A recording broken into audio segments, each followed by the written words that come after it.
Morning all, how's it going? Just doing this on the fly, so there'll probably only be about 3 of us. But what the hell? I said I was going to do something early today. Ah, fish, I knew you'd be there. The fucking 19 hours a day on YouTube. Alright, Yeoman, how are you doing?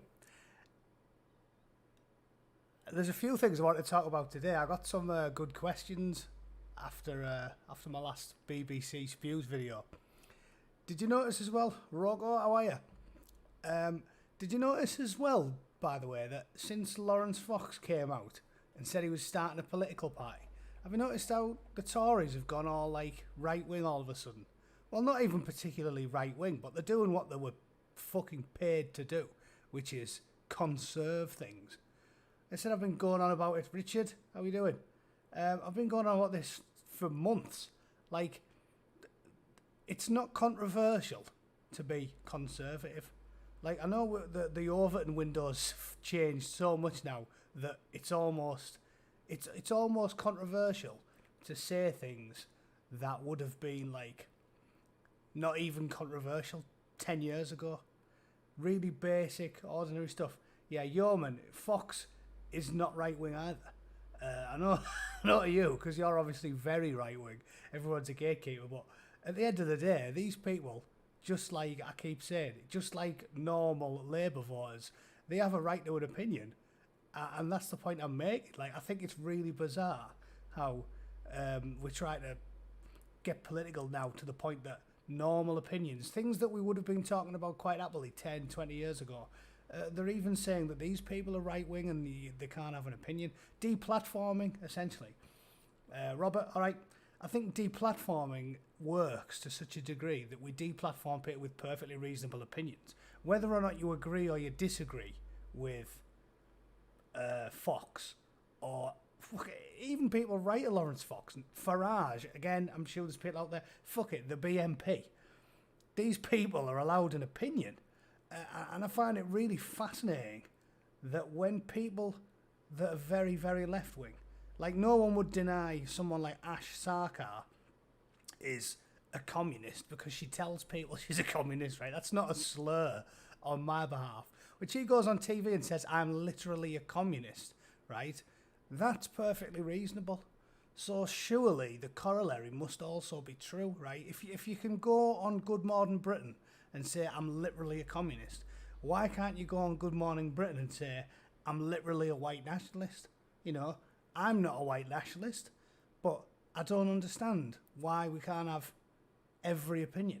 You get people like Abu fucking Hamza on TV in England. Like I seen a BBC documentary a couple of years back, which was like, Why I'm a Jihadi? And it was like 10, 11 different sort of Muslim Pakistani blokes just going on about, you know, the Jews did 9/11, everyone's fucking evil, you know, we can do this. And I just find it bizarre. Again, you don't have to agree with these people. But if you want to stand by the principles that we have apparently always enshrined in law in the UK, that everyone's allowed to have an opinion, I don't understand why we only enforce it on one side of the aisle. Oh yeah, hang on. It's really strange to me. There you go. Everyone's allowed an opinion, surely. And we know this is a big deal. Like I keep talking about, anyone who knows any history, this is what kills empires, right? Like the old Muslim world where they had people doing fucking algebra. And all that stuff slipped into the abyss when they started banning speech, because they started telling you what you couldn't talk about, and what you couldn't debate, and what you couldn't think about. And it causes you to slip into an intellectual abyss. And I find it really weird that it's completely reasonable to have someone on TV saying, I'm literally a communist, you idiot. But you can't be even, like, centre-right. Like, you can't go on the TV and go, we definitely need to sort this shit out, immigration. Like, again, Nigel Farage, he's not far-right, is he? And he doesn't. You can't go on there and just say this needs squaring away.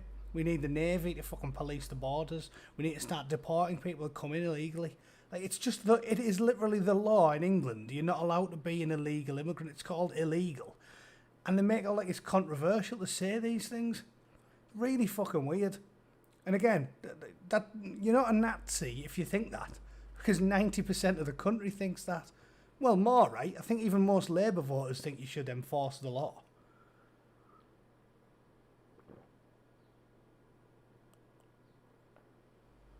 The woman's fault. You know, I did actually have an amusing sort of pub argument with my missus. Not a real fight, because we rarely argue. She's a good egg. She's very taciturn and quiet, and she married an absolute gobshite like me. So we don't fight that often. England Till I Die. This is just a rambling early morning stream. It's only 7:30 over here. I'm just responding to some of the comments I got yesterday. And I'm talking about how I find it fascinating that you can't have an opinion. Basically, you can't have an opinion unless you agree with the mainstream media in England. The mainstream media, someone like Jon Snow on Channel 4, is further to the left of 95% of the UK. Most of the UK are centre-right, which is why the Conservatives have won every election for the last fucking 12 years, because they claim to be a centrist, right-leaning party. The clue's in the title. They're called Conservatives, right? Conservatives. Clue's in the title. People vote Conservative because they want them to conserve things. They're not called the fuck it, let's change everything-atives, right? The clue's in the title. People vote for centrist, conservative parties, and they have done for over a decade, and apparently it's controversial if you're right of Owen fucking Jones. It baffles me that you can't have these conversations. Baffles me. And like I said, it's proven that this makes people go mental and right-wing.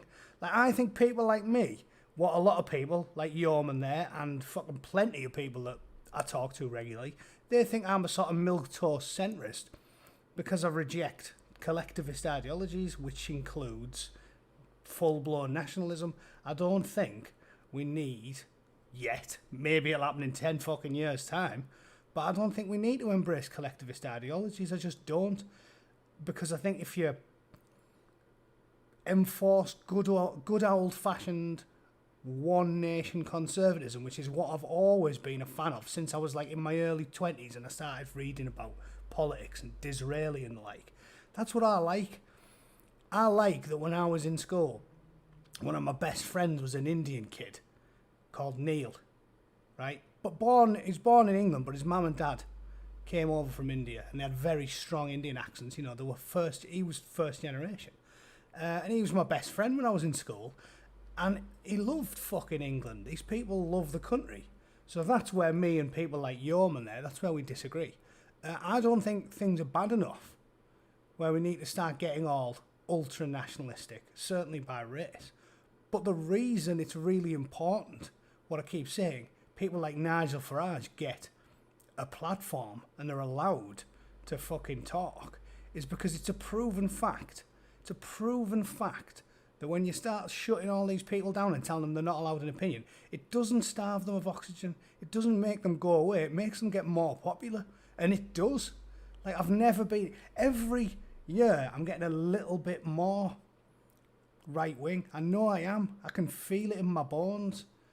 Because the principle of the matter annoys you so much. Like, I get angry when I see, like, Ash Sarkar's allowed to go on television and say, I'm a full-blown communist, and I went to a half-decent state school and learnt about communism, and certainly as I grew up, and you learn how evil and deadly the ideology is. When she can just go on there and proudly say, I'm a full-blown communist, you idiot, but Nigel Farage can't even say relatively milquetoast normal things that 95% of the population agree with.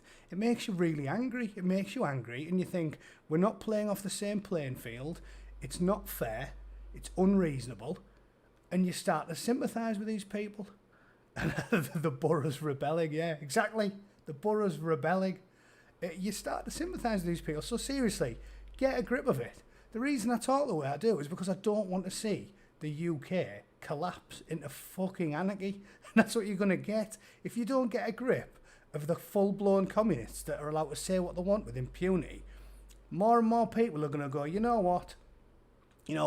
I've always rejected collectivism, but if you're going to make me pick a side, then I'm going to pick the fucking hardcore nationalists who will at least keep the things to do the conserving that we're all worried about.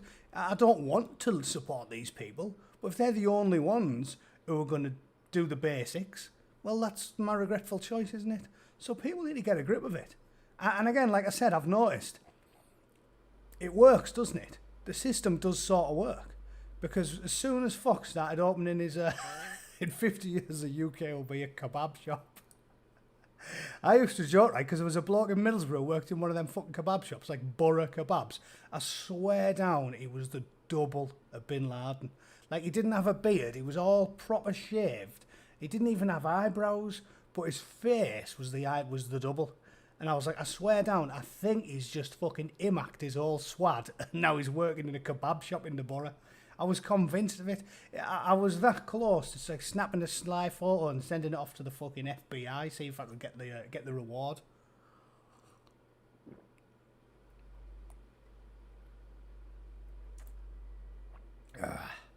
Anyway, fuck, how good's tea?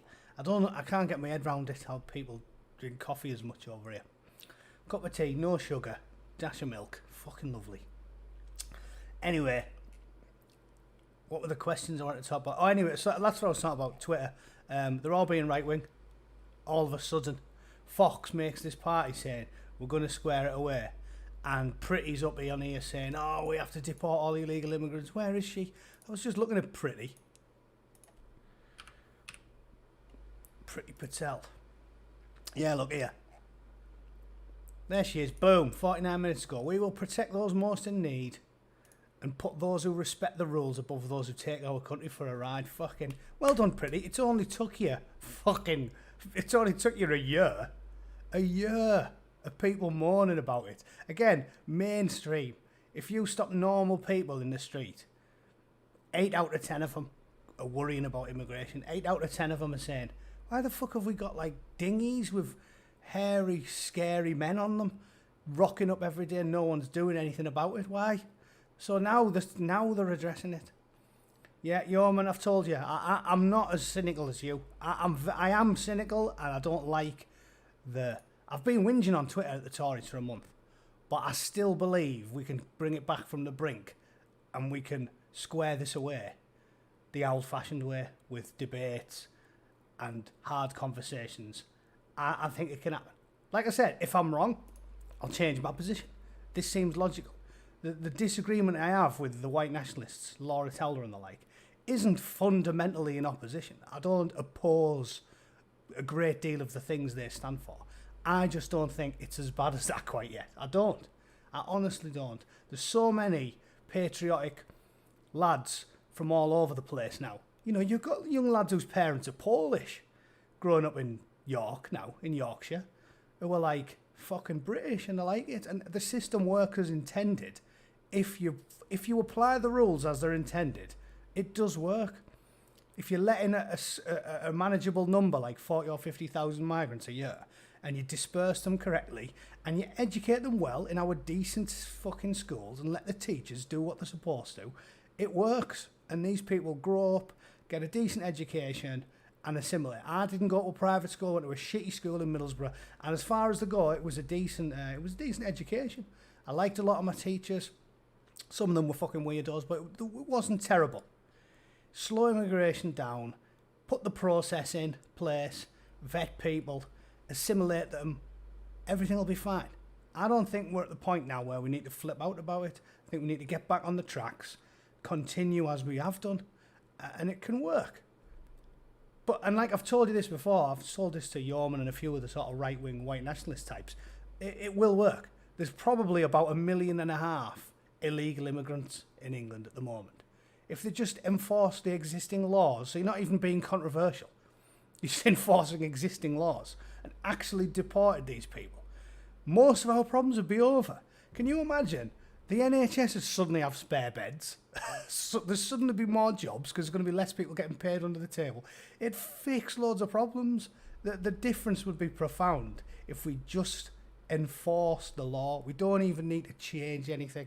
So to enforce the law, it'd calm down loads of people flirting with the far right and come back and vote Conservative. Loads of them would. And we'd be laughing. So just enforce the law. We need to bring it back from the brink, is what I keep telling these people. And if the likes of Lawrence Fox and Nigel Farage, whether you see them as controlled opposition or not, if they drag the Conservative Party back from the left and put them back where they're supposed to be in the centre-right, Conservative Party that cares about British values and British traditions and British flags and fucking British statues and all the things that matter to people like me, normal, northern, working class people, it'll be fine. Things will go dandy. So yeah, that's my speech for the day.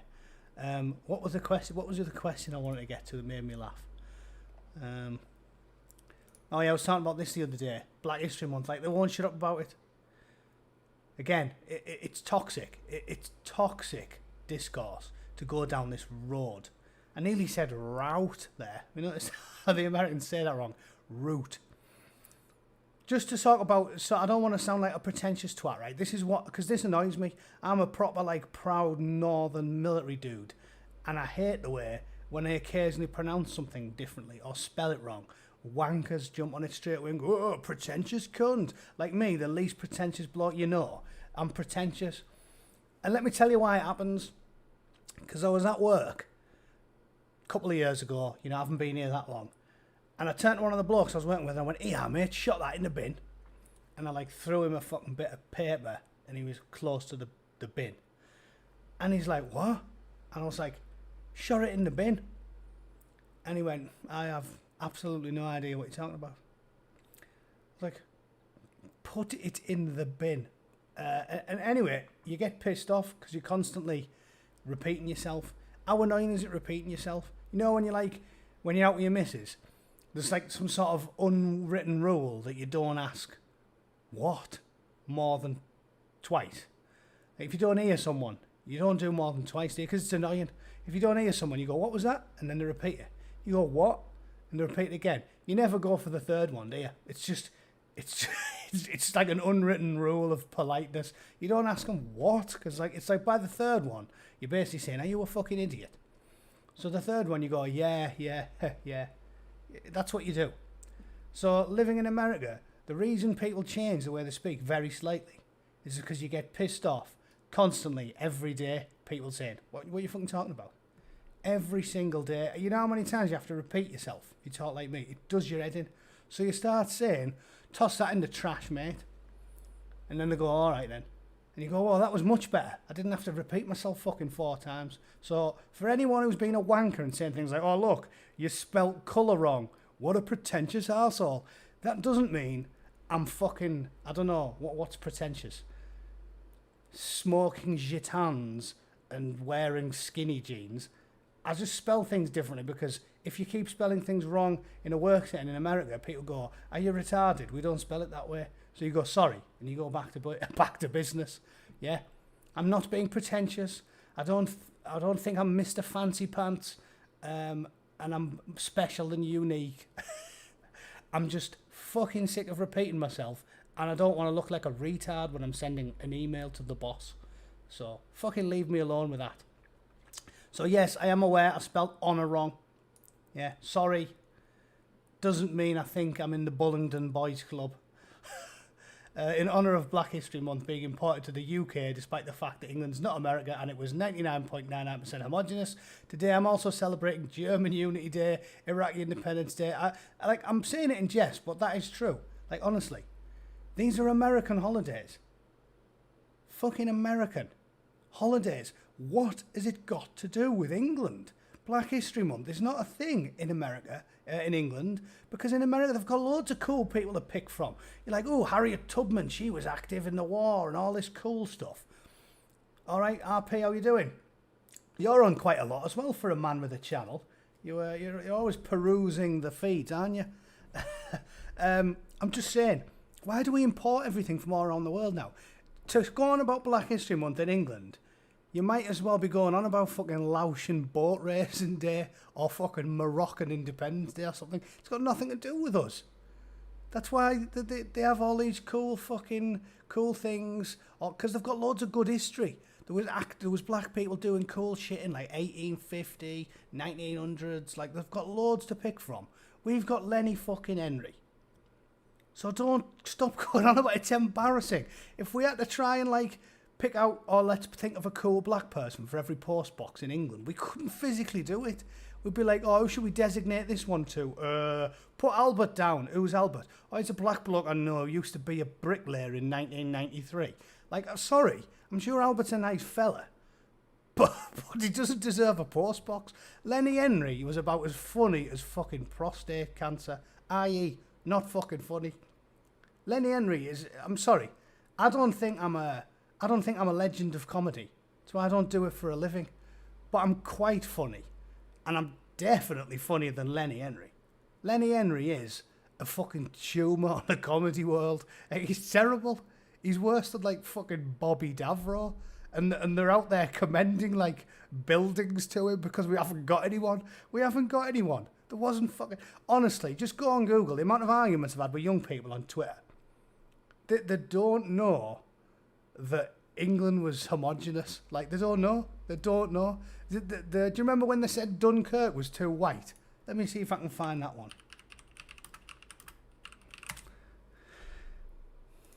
Look, here we are. Why the lack of Indian and African faces in Dunkirk matters. Like, honestly. A whitewash. That is what the fucking beaches look like. 100%. They can point out, and this is what they always do, these fucking communists who work for The Guardian and the BBC. The exception doesn't disprove the rule, right? They love to do it. What they'll do is, they'll go on Wikipedia and they'll desperately search for someone. And they'll go, oh, look at this. There was a black tailor in London in 1853. He was a black man and he was a tailor. Checkmate. Checkmate, Nazi. And you're like, where to start with it? First of all, not a fucking Nazi. I'm simply pointing out that I think it's harmful to divide everything by race, and it's better when we do what we did in the 80s and the 90s and we just get on with our lives and don't obsess about what our friends and neighbours that happen to have a tan look like, because we don't care. And you don't care when you're working class. Britain is not a racist country. It isn't. Because working class people, we are the ones who deal with these fucking people. They don't go to nice neighbourhoods in Knightsbridge because they're all from poor countries. If you come to the fucking UK from like Botswana, you end up in a council estate in fucking Middlesbrough. So we hang out with them. We do. They don't put them up in mansions. Lily Allen might think they do. That they all go and live in they all get a 4-poster bed in a castle somewhere, but they don't. They dump them on us. They dump them on the working classes. And we hang out with them and we go to school with them. And like I said, my mate Neil, whose mum and dad are both fucking Indian, he grows up and he fucking loves the borough. And he talks like me and he walks like, well, he doesn't walk like me. I walk like I'm looking for fucking pound coins all the time. I think that's all the years yomping around with a burger on my back. My wife said I walk like fucking Quasimodo. So yeah, I look like I'm looking for change. But he talks like me, sounds like me, loves the borough, he drinks pints, he wears the jersey. It's everything. It's us, the working classes. The people that assimilate and welcome foreigners are the very people that wealthy fucking scumbags like Lily Allen vilify and condemn. We do all the legwork. We do all the work. We absorb them into our communities. We educate their kids. We make them fit in. And then they call us scum. RP is exactly right. This is what I keep saying about it. I've got a chip on my shoulder about this, because I do know British history, And British history is the history of people like me getting stomped on by upper crust wankers. It's got nothing to do with race. It's class. Britain is a class society. And as usual, the working classes assimilate these people. The working classes make them fit in. The working classes help them out. Like I told you, there's a great story from Middlesbrough. In fact, I'll segue into that next. I'll talk about it. But about an immigrant who turned up in the borough. And even him, they pester him and try and... They put him on the BBC. I'll segue into that in a minute. But we do all the work, and they chastise us and call us scum. It's fucking despicable. But yeah, this is historically accurate. The beaches were 99% white, and the country was. So don't desperately seek out a random black fella that happened to fucking work on the docks in 1853 and then tell me, aha, therefore multicultural Britain. No. Like that bit where Winston Churchill talks to a black bloke on the fucking train in that Gary Oldman film. What a load of shite. That didn't happen. That is tokenism. Find me, I mean, again, they're the racist ones, aren't they? Find me a black fella, stick him in there. It's like, you're the one talking about colour all the time, mate. I don't care. I don't give a fuck. So yeah, a load of shite. So they're lunatics. It's harmful to constantly talk about it, and they are historically ignorant.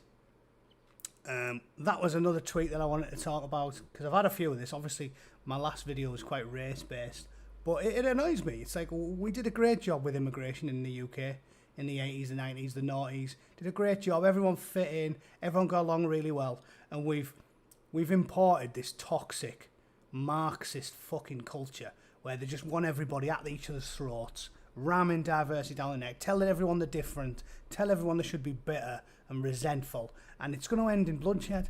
And it's their fault, the far left, demonising the working classes and winding up the BME community. And there's no need for it. The British always did a fucking wonderful job with our liberal, tolerant values and making everybody fit in and making everybody get along.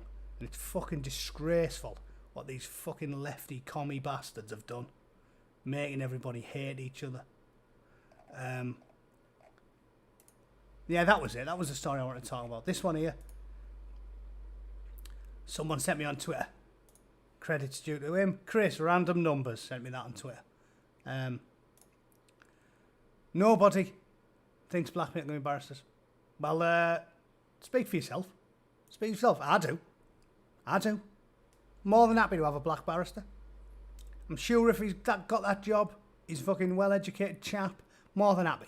So, don't tell me nobody thinks that. BBC. Communist fucking revolutionaries. Don't tell me that. It's not true. Alexandra Wilson, who was mistaken for a defendant 3 times in one day, says her. Yeah, in the old days, that used to be called a fucking argument by allegory. That was just you saying something, yeah? Argument from authority. Oh, let me tell you, I got mistaken for it. Well, I don't believe you. I don't believe you, Alexandra. You're a liar, is what I think. I think you're full of shit. And if you're trying to make a point that I would agree with, they'll say you're full of shit. But if you're not, if you're a communist, well, they don't need any evidence. Your word's good enough for them at the BBC. So, no, I don't believe you, Alexandra. I think you're a liar. Yeah, liar. But this is what I was talking about yesterday in my video. And it's got nothing to do with race. It's got everything to do with narcissism on the behalf of young lefties. Because let me tell you, right, if you don't know what I'm referring to, nobody thinks this, but they want to tell you this so they can paint themselves as heroic, battling warriors fighting against the patriarchy, the cis-het patriarchy, when it's not the case because nobody thinks it. Constantly justify my existence. They love that word, don't they? You know, they always use the commie buzzwords. Constantly justify my existence. They always talk about existence. I remember telling some hippie about what I was doing in Afghanistan, and he actually did say to me, well, you like totally ended their existence, dude.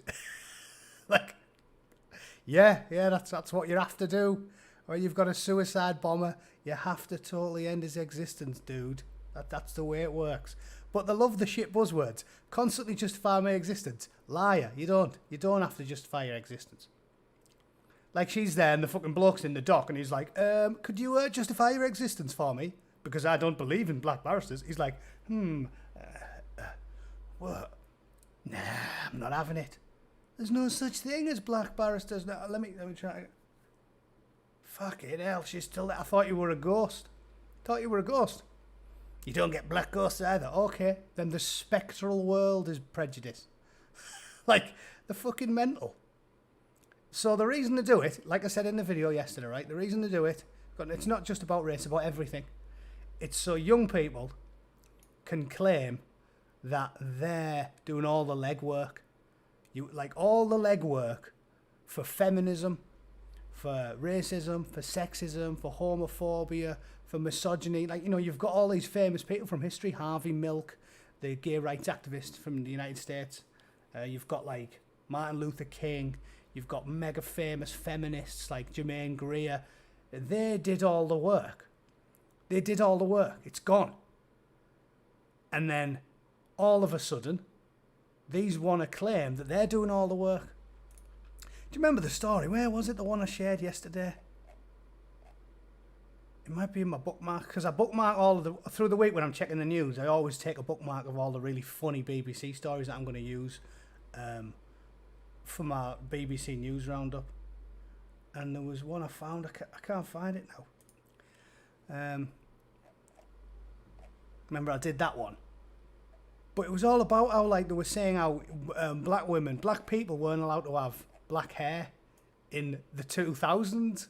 This is what they were claiming. They were saying, like, oh, yeah, in 2009, you know, we were forced to have Caucasian hair. And it was just like, you weren't. You're a liar. You weren't forced to do that. And as I made the point in the video, so you had, like, Bob Marley, right? Bob Marley with his fucking dreads. You had, like, Grace Jones. You had, like, Whoopi fucking Goldberg everywhere in the fucking 80s. She was in TNG, fantastic. Guinan. I don't know who's a TNG nerd like me here, but I'm big into TNG. I love Star Trek. I'm a Trekkie. Holding my hands up. Cheers, Husky Poop, by the way. I am doing a good job. You had all these people in the, like, 60s, 70s, 80s, 90s who had such a good life because the hard work was already done for them. But they want to tell you that in 2020, black people weren't allowed to have their hair in dreads until 2010, when all these young millennials, they did all the heavy lifting. They did all the work. They did this. It was them. It's like, oh, in 2009, you had to have Caucasian hair. So I started a movement called the Black Hair Movement. And I did this. And now you can have dreadlocks and an afro because of me in 2009. No, you just... It's like stolen valor. You know, they're going about people pretending to be so... It's like stolen valor. That is a great way of putting it, S North. I will keep that. I will keep that term. I fully agree. It is social valor. Social justice valor. I'll think of something to use it. But it's stolen valor. It's stolen valor from people like Harvey Milk for the gay rights, or Germaine Greer for the women's rights, or MLK for the black rights. It's stolen valor. It's young millennials, narcissistic millennials, stealing the achievements of better men and women than themselves and claiming that everything was terrible when it wasn't, so they can say they did all the work, right? So, no, that's not true. It's not true. You didn't have to have Caucasian hair in 2009. You didn't. Because that's why Bob Marley existed. That's why fucking Lauryn Hill in the 90s was running around with a big afro and endlessly going on about black power. That's why. Because of better men and women than you. Spoiled, narcissistic millennials want to claim they did all the work. They didn't do any work. The noughties they were spoiled rotten. They had the internet, had amazing food. They were fatter, healthy, better fed, healthier, longer lived, better entertained. Everything was fantastic for them. So they want to deny reality, like communists always do, lie about history, Pretend none of it ever happened. Pretend there was no women's rights movement in the 60s and the 70s. Pretend there was no black rights, civil rights movement. Harvey Milk didn't exist. The gays were oppressed in the noughties, right? It was us. We did all of this in 2010. It is a crock of shit. It is totally fictional, denying reality, which is what communists are good at, lying about history, so they can claim all the credit. That's all it is. Fucking bollocks. And yes, of course, Dunkirk was white. Hitler was white, to the Germans' shame, but the people that defeated him, the people that put the blood and sweat and tears in, was our ancestors, and they were also white. The vast, vast majority of them. So don't tell me fucking the cast of Dunkirk has to look like the cast of The Cosby Show, because it doesn't, because it didn't. Right? Done? Done. Pervy millennials, get a grip. You didn't do anything. You didn't do anything. You didn't do any work. You didn't do any heavy lifting. It was all done by better men and women than you. So shut the fuck up. Moving on, Mark Fisher. Egyptian workers didn't need wages. And I said, would you not want wages? He said they got free food and water. Of course they didn't need wages. I was like, would you not want wages just because you're getting fed? They used to feed us for free when I was in Afghanistan. I still wanted fucking pain. He says, no. They couldn't have been slaves in Egypt. Definitely not. No, they were part of a workers' collective. I don't even need to address it again, then after the last screed. You don't need to address it again. They're living in a fantasy land. They want to believe what they want to believe. Deny reality. Yes, Robert Curry, we did have them. But again, the exception doesn't disprove the rule. 99.9% of the people that fought against fucking Hitler on the beaches in Dunkirk were from fucking England. It was homogenous. It was like Japan. One of the most homogenous places on earth. It didn't look like fucking a New York subway in 2010. It just didn't. So there's that. What else I wanted to talk about? Lawrence Fox I've already addressed. Good luck to him. I mean, if it helps make the Conservatives more conservative, then good luck to him, is what I have to say about Lawrence Fox. So I'll be watching that. I only got 14 minutes in this morning, but I really enjoyed it. Is there any questions anyone wants to me to address before I fuck off? Because I think I'm about done with what I wanted to talk about. Chat, I'm talking to you. Let's get rid of this fucking biologist. Let's get rid of The Guardian. Let's just get rid of The Guardian. Let's just get rid of it full fucking stop.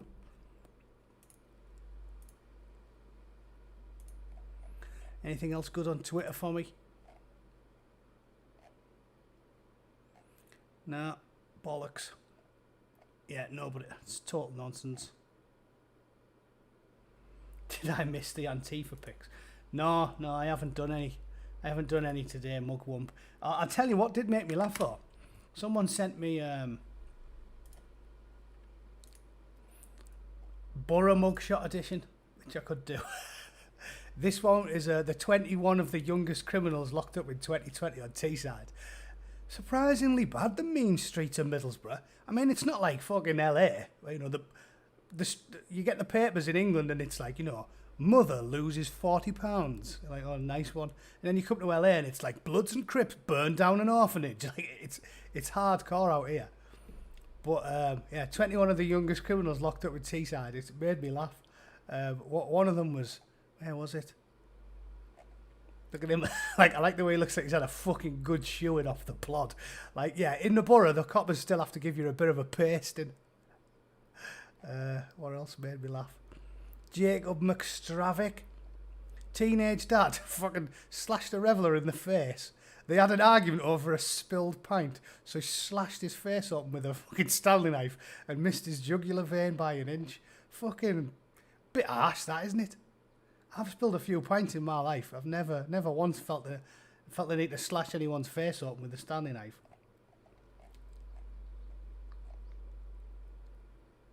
Threatened to shoot a woman. Pedo.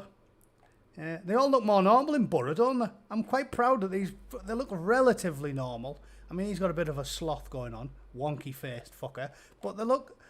he's relatively normal. He just had a fucking good pasted. They're all relatively normal, aren't they, compared to Antifa? Compared to Antifa, the denizens of the Middlesbrough are like fucking oil paintings. There's got to be a fucking freak here somewhere. Aman mirrors it. Oh yeah, look, this was hardcore, this one. Caught with a Glock in Borough. It said he was carrying 160 packages of white powder. He had £2.5 grand worth of coke in his jacket. And then for £8 in his bedroom, they released him on bail and he had a fucking Glock on him. Glock 9mm pistol. Fucking 16 rounds of ammo, loaded. So magazine was on, weapon was loaded, ready for action. All he hadn't done was made it ready, cocked it. He was given 16 months for the first arrest and 5 years for the handgun violation. Seriously, like, they should be stricter with that shit. If you're a fucking gangster drug dealer, you don't get 16 months for all that, surely. The only reason he got the 5 year was because he had the pistol. So it's a good job he had a pistol, the little swat, or he'd have been fucking out in 6 months. Fluturim Dommy, he's a ganja farmer, is facing deportation. Well, with one fucking hope, so. We just don't deport people, it's ridiculous. Anwar Durarik, yeah, he's obviously a relatively new Middlesbrough denizen.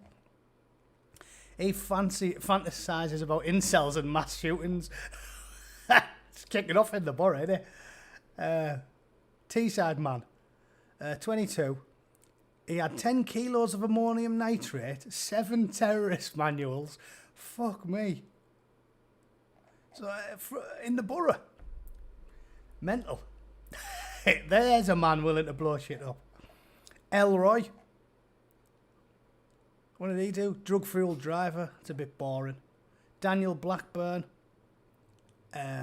He looks relatively normal. Shoplifter. Raided boots 9 times for designer perfumes. Very Middlesbrough, that one. Thomas Leonard. He looks like he's a bit drugged up. Threatened to stab an 11-year-old who tried to stop him stealing his bike. Gotta just be a junkie or something. Yeah. Threatened to stab an 11-year-old. Cameron Atton, what did he do? See, though, none of them are completely hideous, are they, like Antifa? None of them are like the collection of mutants and misfits that make up the Antifa fucking mugshots. Yeah, they're all relatively handsome by comparison. I'll tell you what, if Daniel Blackburn got himself out on the piss in one of these fucking, what is it, the DMZ, the little zone they've all made in Seattle, he'd be conker deep 7 nights a week, Daniel. He'd be absolutely smashing it. He'd be the clunge farmer of the demilitarised zone if he went down there. So who else? Oh, see, there's a howler. Fucking hell, I need to zoom out a bit there. Jesus. Victoria Gellard, she definitely fucking drinks under the dartboard, doesn't she? She's absolutely howling. Fucking hell. Why has she got such a high-res mugshot? Like, was the cop masturbating while trying to take the photo? Like, being a slow day, they haven't had a woman in the cells all day. She comes in, he's like, yeah. Ugh, that is howling. Howling. She was despicable drunk. It's not very Middlesbrough. Aaron Bradshaw, he's a drug dealer. He had a calling card. A very well-organised drug dealer. Ryan Love, he looks like he's had a bit of a shoeing as well, like they made him face plant the tarmac and kneeled on his head. He put a knife to his girlfriend's throat and sent her threatening messages. Yeah, just a fucking lunatic. Connor Farnaby, he looks like a fucking mad cunt. Christopher Taylor, what's he? A stoned personal trainer who advertised drugs. Watson Foster. You know what? He's got 2 fucking surnames. I don't like that. I hate it when people have Taylor as a first name. Like, you see it in America all the time. Taylor is not a fucking first name. It's unoriginal to use a surname as a first name. It's like my pet hate. I was in the grocery store and there was a woman there. The supermarket, sorry. There's a woman there with Taylor on the fucking name tag. I was like, if we got married, you'd be called Taylor Taylor. It's ridiculous. So, Watson, that's not a first name. Yeah, Dr. Watson, he had a first name, he was called Hamish. Don't give your kids surnames as first names. It's fucking stupid. Rand Paul, yeah, it's ridiculous. Pisses me off. Taylor. Fuck off. That is a surname. Thomas Gill. Oh, he's a good one. Look, Thomas Gill. Again, not that much of a mutant compared to compared to Antifa. Compared to Antifa, he is Lady Slayer, sex machine. He'd be pulling them onto his cock like he had a tractor beam if he was at an Antifa march. Old Thomas there. Put him in a fucking tux and send him through the what's it called now? The chop. Send him through the chop in Seattle. He'll be beating back the bitches with a burning branch. I don't know why I'm chucking up the. I don't know why I'm chucking up the Middlesbrough criminals. I just feel that they're a lot more, they're a lot more civilised than the Antifa lot. Thomas Gill, mad cunt, this fucker. It says he had Nazi memorabilia and said, "I'll be a serial killer in 10 years." Just come out and told him. He said, a tuck. I think you mean chuck. When I said chuck up, that's military slang. If you give someone a chuck up, it's like praise. For some reason, you call it a BZ as well. Bravo Zulu. If you give someone a BZ, it means you're giving them praise, like well done you. Don't know why. But this guy, he just offered that up to the police. "I'll be a serial killer in 10 years. Oh, nice one. Cheers, mate. Thomas Gill, he also said, "I love blood, me." Remember my name? Fucking hell. Yeah, bit mental. He said he had a woolly hat with eye holes cut out. I like the way he couldn't even get a proper ski mask. He had a woolly hat with eye holes cut out. Knuckle dusters, an extendable baton, a non-functioning AK-47 and ganja. But it was not these which put him in the dock. It was an air pistol, BB pellets and a shotgun cartridge. He said, "My probation worker said it was okay." Well, I think you need a new fucking probation worker, mate.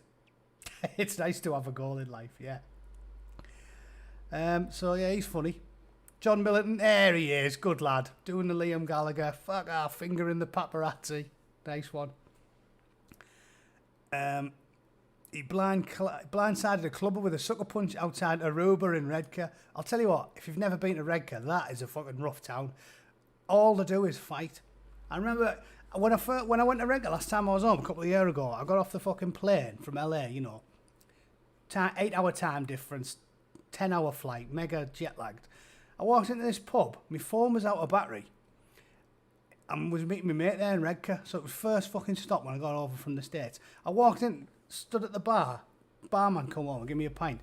I turned to a bloke on my left who was like on his phone. I said, "Have you got the time, mate?" And he went, "Check your fucking phone," and walked off. I was just sat there thinking, back in fucking Redcar. Like, that wouldn't happen in Los Angeles, would it? A polite inquiry about the time. Check your fucking phone. Like, just wanted to stab me on a whim. So that's Redcar. Good lad. Finger in the fucking... Jake Douglas. He's a convicted killer. Ah, look, his lawyer's already on the case. He said he lost his mind in lockdown, burgling 5 homes and crashing a pickup truck. Yeah, I've been on lockdown. Don't feel an urge to burgle anyone. I don't look out the window wistfully and go, "You know what? I think I'm going to burglarise an old woman's house and shit on her ventricle floor. That'll sort me out." Never crossed my mind. Not once. Sam Breeze, he's a blackmailer. That's that. Anyway, I just did that on a whim. I wasn't intending to go through the mutants list. But as I said, compare that lot to Antifa. I'm very, very proud of the Middlesbrough criminal fraternity. They're a very, very civilised bunch of chaps. Obviously got a political bias for my criminals. Anyway, that's that. I think I'm about done, chaps. I only came on to take a few questions and talk about, Lawrence Fox and this total fictional history that young people seem to want to practice. Thanks for coming and checking it out. I am glad I've actually got enough followers that I can just do a live stream on a whim now and get some people turn up and, interact with. So I'll do this a bit more often. But, that's me for the day. It's nice and early. I think I'll go and have some breakfast somewhere. Thanks for watching. Cheers, lads. I'll talk to you all soon. See you later. How the fuck do I end this again? There we go. See you later.